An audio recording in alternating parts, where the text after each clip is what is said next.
Well, really big breaking news from the University of Georgia today. It's July 2nd, and the new world of college football and athletics, collegiate athletics, is upon us. Georgia announcing today that they're going to have they plan on having a concert in April of 2026. So not actually that long from now, about 9 months or so. And they've done this before. I think it was in 13, something like that, maybe 14. I was not there. This is going to be something that you're going to see more and more of, and I'll explain to you why. We've entered the new, world of collegiate athletics. What you've always remembered, a lot of that's going to go away, and this is going to be things that are on the front foot. Universities are going to start, athletic departments are going to start acting a lot more like businesses. And more like NFL franchises and so forth. So the sort of quaintness of the years gone by, that's going to be gone. There's going to be fewer and fewer moments like that. And it is what it is. I mean, I think that, I've been doing this long enough, 25 years, that I am old enough to remember when the budget at Georgia for the athletics department wasn't even $40 million. They get that from the SEC's marketing agreements now. So every time that Georgia can get money now, they're going to get it. And I don't mean this in like a judgmental way. Like, if they can put concerts there, they're going to do that. If they're going to do Savannah Bananas and make money off that, they'll do that. If they are going to go up on ticket prices, they're going to do that. That's what's changed. Everybody wants to figure out what to complain about. That's what's changed. This is no longer, we need your donation. They're just going to go up on everything, and it is what it is. I don't think it's for survival necessarily. I wouldn't put it like that. Places like Wake Forest, Georgia Tech, I don't know, maybe this is harsh. Maybe even places like NC State, they're going to have to figure out how to survive right now. Georgia's not. Ohio State, Georgia, Alabama, Texas, LSU, Florida, Tennessee, they're not in the same ballpark as those other teams, those other programs. We've already seen Tennessee do a game at Bristol. I don't know that Alabama's been on the forefront of a lot of stuff, but they've always had their, they've been pointing in the right direction the whole time. They've had very good leadership. Now we're seeing, the forward nature of what Josh Brooks has been. This is sort of his wheelhouse. He was the person responsible in many ways for having the first concert at Georgia.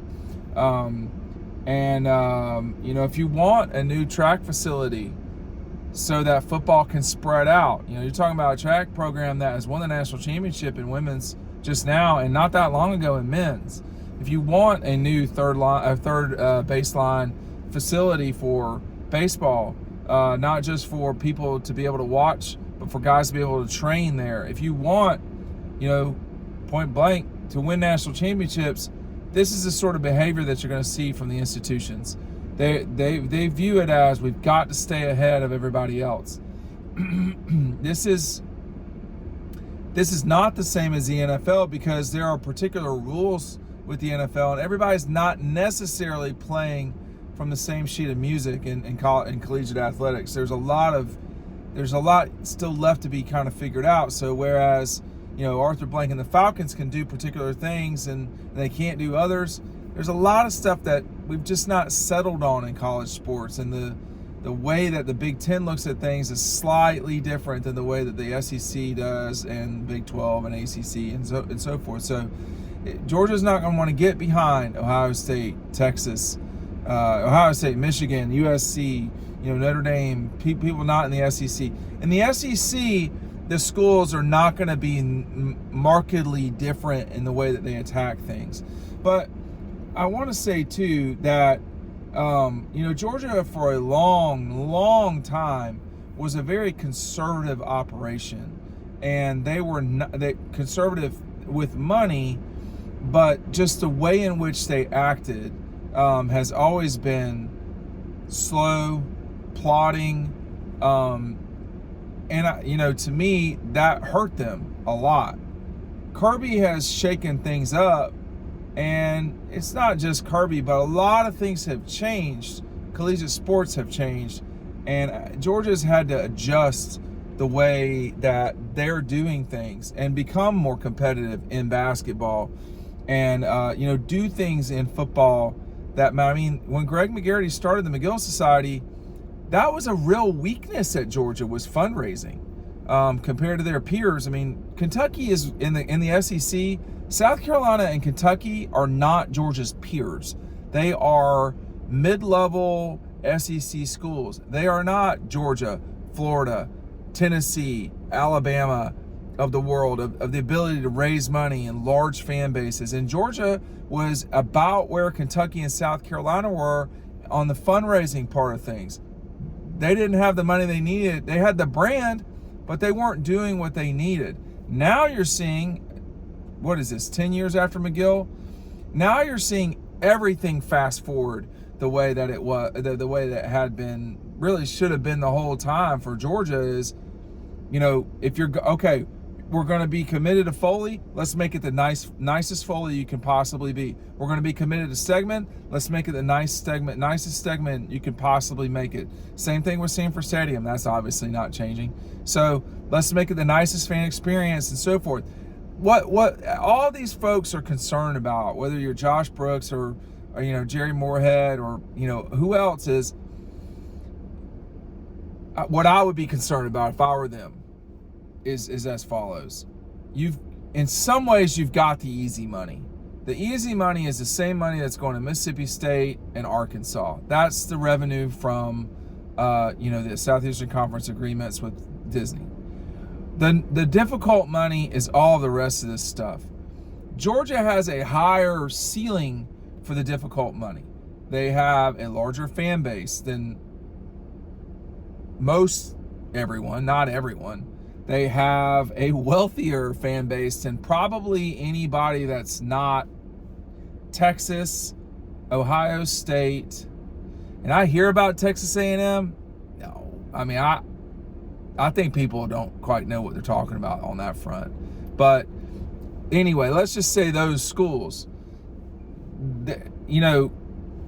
now the hard part is all the other sort of, how can we get $50 million, $60, $70 million a year that we're not getting from tickets, that we're not getting from, the Southeastern Conference, that we're not getting from other things. That involves local rights deals. How can they have bigger partnerships? How can you maximize the money that you get from Coke, from Delta, from whoever?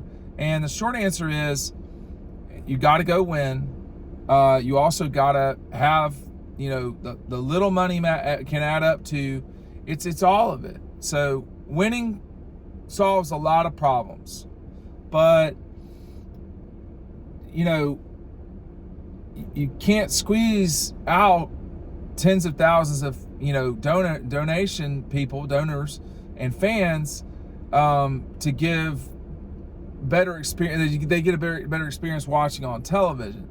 So this is a tricky situation. When Vince was around, he didn't have these problems.